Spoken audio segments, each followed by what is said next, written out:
Oke, kembali lagi di channel saya. Makasih buat kalian yang sudah mengklik video ini. Kali ini terkait Mayor Teddy ya.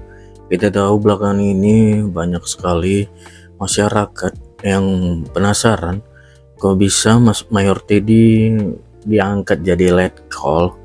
Bahkan yang mempermasalahkan ini kita tahu siapa ujang orangnya ya. Karena udah pasti pembenci ya kan, karena kalau Panyuka nggak mungkin mempermasalahkan yang bukan urusannya, apalagi tentang militer ya, yang tidak ada mengerti sosok jadi mengerti. Kita lihat kali ini untuk membahasnya. Sebelum kita ke video, bantu subscribe dulu channel saya, belum subscribe. Tidak tunggu lama, kita ke video langsung, let's go. Gimana? Di luaran sana masih ribut tentang kenaikan pangkatnya Mayor Teddy menjadi Iya. Sebagian pasti masih ada ya. Inilah kita ini, orang lain yang naik pangkat kita ini. Iya. Sindiran nih dia. Udah biasa itu, udah biasa. Banyak kali sekarang tukang sulap. Tukang sulap. Tahu kalian tukang sulap? Yang tadinya jadi pengamat politik tiba-tiba berubah menjadi pengamat militer. Iya. Semua serba tahu ya. Dan rata-rata yang komentar negatif itu rata-rata ya itu para pembenci pemerintah. Iya, udah pasti. Jadi udah hafal lah kita model-model orang ini. Orang yang nggak pernah dapat pangkat tiba-tiba komentar ketika orang lain naik pangkat. Iya. Kasihan deh lo. Iya, kasihan deh lo. Ya, ada pula yang mengatasnamakan militer, ya kan, padahal dia udah lama pensiun. Iya. Komentar pun dia karena apa? Karena dia nggak setuju atau tidak sejalan dengan pemerintah yang sekarang. Iya. Makanya mengkomentari dia mengatasnamakan prajurit. Iya. Aduh, iyalah Pung. Ini kan merugikan siapa? Merugikan rakyat. Bukan Pung, merugikan prajurit yang lain. Yang lain aja nggak merasa dirugikan. Kok yang sampean rugi? Iya. Kok merasa rugi sampean? Iya. Iri dia. Jadi gini ya, jadi sudah terang benderang sebetulnya kemarin ya, Kepala Staf Angkatan Darat sudah menerangkan bahwasanya kenaikan pangkatnya Mayor Teddy menjadi letkol itu sudah menjadi kewenangan saya. Bersama dengan Panglima TNI. Nggak percaya kalian? Ayo, jangan kalian bilang Opung Parabela bohong. Aku nggak pernah, nggak sesuai data. Dataku semuanya akurat. Kita dengar dulu nih, biar jangan gagal paham kita.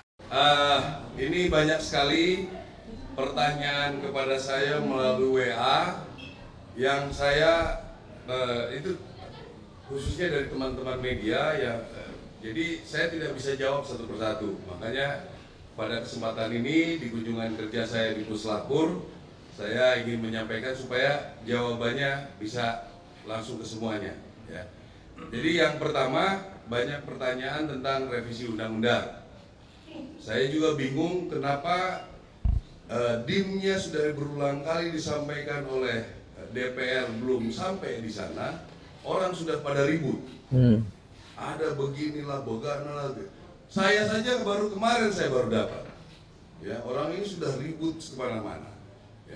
Yang dipersoalkan ya bukan yang dipersoalkan ada dua undang-undang akan direvisi, yaitu tentang umur. Saya kira tidak perlu terlalu banyak dipermasalahkan. Silakan saja nanti kebijakan negara, bagaimana nanti kemampuan keuangan, bagaimana nanti kita diskusi jabatan di ketentaraan dan lain sebagainya. Setelah kita menyampaikan diskusi akan dilaksanakan besok. Yang kedua adalah mengenai kita bisa masuk ke kementerian yang lain ya. Jadi ini kan silakan saja didiskusikan, apakah tentara harus alih status, apakah tentara harus pensiun ya. Jadi nggak usah diperdebatkan seperti ribut kanan kiri ke depan gitu, kayak kurang kerjaan ya. Nanti kan ada forumnya, kita bisa diskusikan. Kalau nanti keputusannya dari itu seperti itu ya kami ikut, kami TNI Angkatan Darat khususnya, kami akan loyal 100% dengan keputusan. Jadi nggak usah rame bikin ribut di media segala macam ini ya. Ini itu orde baru lah.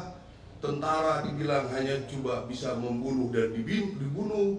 Ini menurut saya otak-otak seperti ini kampungan menurut saya. Ya. Dibilangnya kalau tentara masuk ke KL, kasihan yang pembinaan karir. Ini orang, waktu ada salah satu institusi masuk ke seluruh kementerian, nggak ribut ini orang. Apakah dia bekerja di institusi itu? Nah ini perlu media-media juga tanggap seperti itu. Ya, kita nggak ribut kok. Cuma kan bilang bisa di KL. Kami karena melihat anggota-anggota Angkatan Darat punya potensi. Ya, silakan diskusikan. Apakah kami boleh mendaftar? Ada sidangnya ditentukan oleh presiden. Silakan saja. Tapi jangan menyerang institusi. Ya, apalagi itu yang tadi saya bilang. Ada institusi yang masuk semua kementerian lembaga, dia nggak ribut, ya kan? Nggak ada omongan sama sekali. Jadi kita patut curiga ini. Dari mana dia? Agen asing kah? Apakah? Kita juga harus curiga dia ini seperti apa. Ya. Yang kedua, ngomongin tentang Letkol Teddy. Itu kan kewenangan Panglima, kewenangan saya. Ya.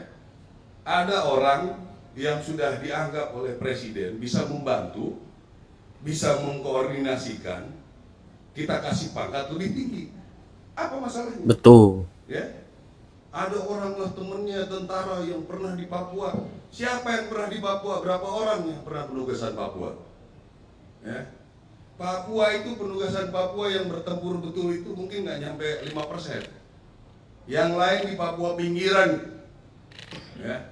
Saya tahu persis. Jadi yang ribut-ribut kalau misalnya betul ada tentara yang komplain, kenapa ini duluan dia yang bertempur, nggak naik-naik. Saya pengen tahu orangnya siapa. Betul nggak dia pernah bertempur? Ya, cek betul. Pernah perang nggak dia? Ya. Biasanya yang nggak pernah perang itu yang bacot itu terlalu banyak. Apa katanya? Yang nggak pernah perang itu yang bacotnya terlalu banyak. Iya. Ketahuan ya kan? Pengamat politik pun begitu. Iya, betul. Hampir sama. Sedikitnya dia tahu, ya tapi bacotnya banyak. Nggak pernah jadi anggota dewan, bacotnya banyak. Iya. Nggak pernah masuk jadi eksekutif, bacotnya banyak. Jadi sudah dijawab langsung oleh Kepala Staf Angkatan Darat sendiri. Kenaikan pangkat dari Mayor Teddy menjadi Letkol Teddy ya Indra Wijaya itu adalah kewenangan saya bersama dengan Panglima TNI. Ya. Jadi ini ada dua permasalahan, ya, ada dua permasalahan yang menyangkut mengenai Mayor Teddy. Yang pertama mengenai kenaikan pangkatnya, baru yang kedua, ya, itu mengenai sah atau tidaknya, layak atau tidaknya dia menempati posisi sebagai Seskap, kan begitu, Sekretaris Kabinet, ya, apakah dia memang masih bisa untuk menempati posisi tersebut walaupun dia masih berstatus sebagai prajurit ataupun dia harus pensiun dini. Nah, kita akan bahas satu persatu supaya kita tidak tersesat ya. Masalah yang pertama ya masalah kenaikan pangkat ya. Jadi ada satu orang ya mengatakan bahwasanya dia itu adalah pengamat militer, katanya pengamat militer. Ya. Namanya itu siapa lah aku bilang ya. Oh si Selamat Ginting mengatakan bahwasanya apaan Teddy itu? Mayor Teddy itu kerjanya cuma nyoel-nyoel aja. Ada orang guys minggir-minggir presiden mau lewat. Masa seorang mayor kerjanya seperti itu?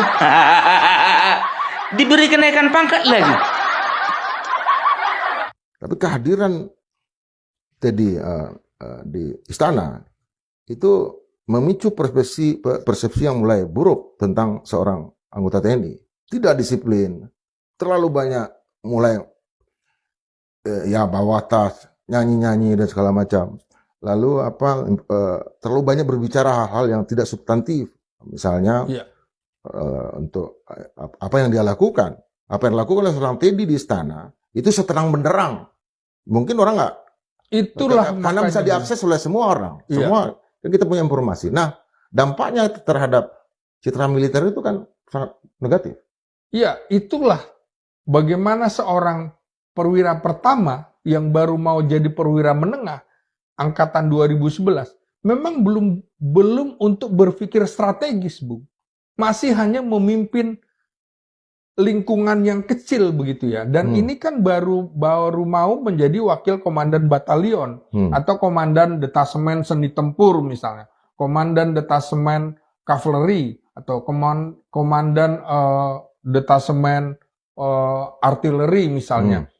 Ini baru pada tahap itu. Sementara Teddy, makanya saya nggak kaget, tugas dia hanya nyolek-nyolek orang untuk supaya tidak melewati presiden. Minggir, presiden mau lewat, jangan ngobrol dan segala macam. Itu kan urusan-urusan seperti itu. Masa diberikan posisi strategis itu? Ya, banyak beredar videonya itu. Jadi nggak ngerti aku apa dasar dia berbicara seperti itu ya. Jadi kalau berbicara kenaikan pangkat, ini harus paham dulu nih ya. Masalah pangkat di dalam ketentaraan ya, itu ada tiga. Ada tamtama, ada bintara, dan juga ada perwira. Tamtama itu mulai dari prajurit 2, prajurit 1, prajurit kepala. Setelah itu ada kopral 2, kopral 1, kopral kepala. Ya, setelah itu masuk ke bintara. Bintara itu ya, itu masuk sersan 2, sersan 1, sersan kepala, sersan mayor atau serma. Setelah itu ada Pelda, pembantu letnan 2, dan Peltu, pembantu letnan 1. Masuk habis bintara, masuk dia itu ke perwira. Perwira ini terbagi 3. Paling rendah perwira pertama, di atasnya perwira menengah, di atasnya perwira tinggi. Nah, perwira menengah, perwira pertama ya, itu adalah letnan 2, letnan 1, kapten ya. Nah, setelah itu naik lagi perwira menengah, ada mayor, ada letkol, ada kolonel. Nah, mayor Teddy ternyata dia itu perwira menengah, kan begitu. Jadi perwira menengah level paling bawah, mayor tadinya. Sekarang dia naik 1 level, letkol. Ya, jadi kalau naik lagi dia itu menjadi kolonel. Dan paling tinggi itu adalah perwira tinggi. Ya, perwira tinggi itu ada brigjen, brigadir jenderal, setelah itu ada majen, mayor jenderal, setelah itu ada letjen, letnan jenderal, setelah itu ada jenderal, kan begitu. Nah, jadi kita harus paham dulu nih, ya. Karena apa? Nanti kayak naga bonar. Tahu kalian naga bonar yang dibilang si Slamet Ginting itu, ya? Kalau misalnya kalian nonton, ya, itu Sersan Lukman, ya, karena dia bikin kesalahan waktu itu menghamili anak orang. Diturunkan pangkatnya sama naga bonar menjadi sersan mayor. Ngeri kali turunnya. Aduh ya. Jadi bisa dikatakan ya, kalau bicara tentang kelayakan seorang prajurit naik pangkat itu ada setauku ada 2 ya. Yang pertama itu kenaikan pangkat reguler, satu lagi kenaikan pangkat kalau tidak salah luar biasa. KPLB, kenaikan pangkat luar biasa. Kalau kenaikan pangkat reguler itu, ya kenaikan pangkat itu sekian tahun baru naik pangkat. Seperti itu, ya. Kalau kenaikan pangkat luar biasa, ya mungkin dia menyelesaikan tugas, menyelesaikan misi, berhasil. Ya setelah itu, dia mungkin mengorbankan nyawanya. Ya, dia mungkin mengorbankan dirinya, tertembak contohnya, ya. Oleh karena itu, diberikan penghargaan, mungkin dia masih hidup atau lumpuh atau apa ya, diberikan kenaikan pangkat, kan begitu ya. Tapi begitu juga mengenai presiden ya, yang namanya letkol mayor Teddy ini, kita bisa lihat bagaimana semenjak Bapak Presiden Prabowo menjadi Menteri Pertahanan ya, kita bisa melihat bagaimana dia menjadi tameng dari seorang Menteri Pertahanan.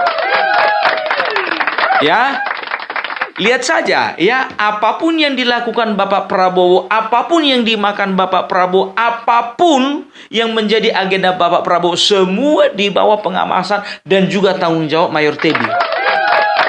Dia harus pastikan gitu loh. Ya, keselamatan presiden, ya pada saat itu keselamatan Menteri Pertahanan menjadi nomor 1. Nah, mencalonkan dirilah Bapak Prabowo menjadi presiden, ya. Nah, semakin berat tugas dan tanggung jawab. Karena apa? Dia pasti mengerti bahwasanya ancaman ada di mana-mana, ya. Jadi bisa dikatakan yang menjadi tameng hidup dari Bapak Prabowo, yang menjadi tameng hidup bagi bakal calon presiden, setelah itu calon presiden sebagai presiden terpilih, itu adalah Mayor Teddy. Memang bukan Mayor Teddy seorang, ya, tapi bisa dikatakan yang paling dipercaya adalah Mayor Teddy. Ingat, seorang pemimpin, apalagi seorang presiden, dia tidak akan mudah untuk memilih siapa yang menjadi tameng hidupnya, ya. Jadi itu semuanya tergantung dari beliau, ya. Beliau akan menilai, beliau akan mempertimbangkan, beliau akan melihat pengalaman, beliau akan melihat loyalitasnya.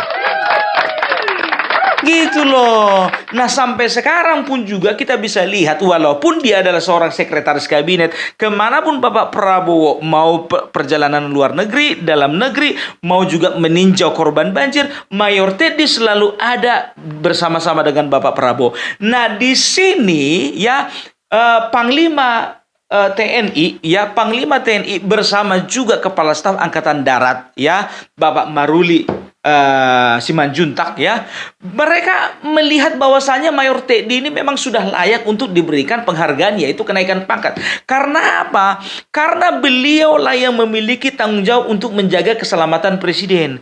Jadi jangan pernah mengatakan bahwasanya, ya, orang yang apa namanya, prajurit yang berjaga-jaga di Papua, yang berhadapan dengan musuh, yang kontak langsung dengan musuh, itu lebih berjasa daripada Mayor Teddy. Nggak bisa kita katakan begitu. Karena apa? Karena apa? Mayor Teddy itu juga sedang dalam menjalankan tugas. Dia bukan main-main, dia bukan karaoke-karaoke, dia bukan sekedar joget-joget, atau dia bukan sekedar nyanyi-nyanyi. Enggak. Itu loh. Jadi tolong kalian itu objektif, jangan subjektif. Tapi kalau misalnya presidennya Anies Baswedan, dari Mayor bisa loncat itu ke Maijen. Mungkin. Itu dia satu levelnya. Enggak juga. Sebodoh-bodohnya presiden enggak bakalan begitu. Tapi untung presiden kita enggak jadi yang itu.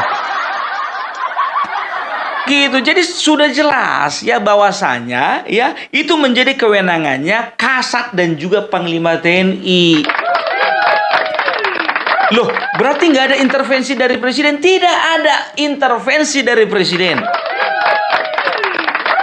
Karena sebagai kapasitasnya seorang prajurit, ya, Mayor Teddy itu masih dalam kekuasaannya Kasat dan juga Panglima TNI, walaupun presiden menjadi Panglima tertinggi. Gitu loh. Clear dulu ini, ya, masalah kenaikan pangkat ini, ya. Sekarang masalah kedua, masalah layak atau tidaknya Mayor Teddy, ya, masuk di dalam kabinet. Kan begitu, ya. Karena ternyata, ya, sesuai dengan undang-undang TNI, ya, waktu apa namanya, sebelum revisi, karena memang tahun ini ada revisi Undang-Undang TNI nomor 34 tahun 2004. 2024. Ngomong undang-undang, ngomong Parbelak. Ya, ada bagian yang mengatakan bahwasanya ada 10 kementerian dan lembaga yang bisa diisi oleh TNI aktif, ya. Itu dia. Setelah direvisi ternyata ada tambahan 5 lagi. Jadi sekarang sesuai dengan Undang-Undang TNI nomor 34 tahun 2024, ya, revisinya, ternyata ada 15 kementerian dan lembaga yang bisa diisi oleh anggota TNI aktif, ya. Kita lihat bagaimana, apakah Mayor Teddy memang masih bisa menjalankan tugasnya sebagai sekretaris kabinet. Kita lihat, ya, apa-apa saja 15 kelembagaan itu, ya, kementerian dan lembaga itu. Jadi Bung Parbelak tidak akan pernah memberikan berita-berita hoax sama kalian atau berita kaleng-kaleng. Jadi tolong diperhatikan, ini dia 15, ya. Yang pertama itu Koordinator Bidang Politik dan Keamanan, ya, Korbit Polkam, ya. Jadi kalau Menko Polkam, ya, kira-kira bisa nggak? Ya, bisa dong. Baru yang kedua, Pertahanan Negara. Yang ketiga, Sekretariat Militer Presiden. atau Setmilpres, yang keempat Intelijen Negara, yang kelima Sandi Negara, keenam Lemhanas, ketujuh Dewan Perancang Nasional, kedelapan SAR Nasional, kesembilan Narkotika Nasional, ya kesepuluh Kelautan dan Perikanan, ya Kementerian Kelautan Perikanan, 11 Badan Nasional Penanggulangan Bencana BNPB, 12 Badan Nasional Penanggulangan Terorisme BNPT, yang ke-13 Keamanan Laut, ke-14 Kejaksaan Agung atau Kejagung, ke-15 Mahkamah Agung. Nah, di sini di mana ya posisinya Seskap? Nah, perhatikan ya, terkait perhatian dan diskusi publik mengenai status Letnan Kolonel Teddy Indrawijaya sebagai Sekretaris Kabinet di bawah Menteri Sekretaris Negara dan Sekretaris Militer. Ingat tadi ya, nomor 3 ya, lembaga salah satu yang bisa diisi oleh TNI itu adalah Sekretaris Militer Presiden. Jadi bisa dipastikan ya, bisa dipastikan walaupun banyak pihak mengatakan bahwasanya Teddy harus pensiun, tapi hampir bisa dipastikan, ingat hampir bisa dipastikan Teddy akan tetap menjadi Sekretaris Kabinet. Karena apa? Karena Sekretaris Kabinet di bawah di bawah Menteri Sekretaris Negara dan Sekretaris Militer Presiden. Itu. Jadi begitu kalau mau nyampaikan informasi jangan ngambang. Ini ndak pemahamannya dipaksakan aja. Jadi kita jangan pemahaman kita sendiri yang kita paksakan gitu loh. Sesuai tidak dengan undang-undang, sesuai dengan tidak dengan ketentuan yang berlaku, sesuai tidak dengan konstitusi. Itu namanya cerdas. Sudah ya, jadi jangan lagi ada bertanya-tanya apakah saat atau tidak itu mengenai kenaikan pangkat. Kenaikan pangkat itu kewenangan daripada Kepala Staf Angkatan Darat bersama juga dengan Panglima TNI. Sudah jelas. Itu dia. Begitu juga ya posisi Teddy ya, Letkol Teddy, bukan Mayor Teddy lagi. Letkol Teddy masih bisa menempati posisi sebagai Sekretaris Kabinet. Karena apa? Sudah masuk di dalam ketentuan ya, masuk di dalam undang-undang. Gitu ya. Jadi jangan mau kita dibodoh-bodohi ya, apalagi pengamat politik yang main sulap tiba-tiba menjadi pengamat militer. Koni mana Koni? Koni pengamat militer kan? Aduh. Makanya aku bilang aku belum mau mengangkat masalah ini kemarin karena memang bisa aku katakan aku harus clear dulu ya. Karena ya menurut informasi ya sekarang sedang ada diskusi antara Komisi 1 DPR RI bersama dengan kementerian gitu loh. Kalau tidak salah Kementerian Pertahanan. Jadi jangan kita ngawur gitu loh ya, apalagi banyak kali sekarang ini orang-orang yang ngawur gitu ya, mentang-mentang dia paham sedikit komentar, mentang-mentang dia mantan dari anggota TNI karena tidak sepaham dan sejalan dengan pemerintah sekarang komentar gitu. Jadi komentar itu sebaiknya dari mana kita dengar? Dari narasumbernya langsung. Siapa itu? Kepala Staf Angkatan Darat sudah mengatakan tadi kan. Iya, jangan yang lain-lain itu kita dengar, oke? Jadi itu dulu dari Opung Parbelang, salam NKRI harga mati. Oke, itu dia video gimana menurut kalian, dan sampai bertemu di video saya selanjutnya. Bye.